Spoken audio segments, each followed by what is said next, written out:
মুসলিম নেতৃত্ব আবেদন করলেন কেন্দ্রীয় ওয়াকাফ এবং সংখ্যালঘু দপ্তরের মন্ত্রী তিনি বলছেন যে যারা রেজিস্ট্রেশন করেছেন আমরা তাদের সেই সমস্ত মতওয়াল্লিদের বিনা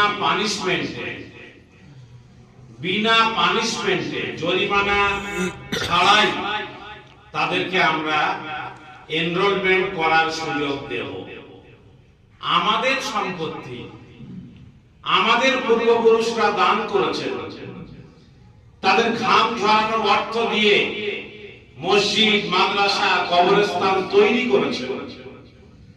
আমাদের ধর্মীয় পাঠ, এটা অঙ্গ। সেই সম্পত্তি সরকারের পোর্টালে সময়ের মধ্যে আপলোড না করাটা সেটা যেন একটা বড় ক্রাইম, সেটা একটা বড় অপরাধ হিসাবে কেন্দ্রীয় সরকার চিহ্নিত করতে চাইছে।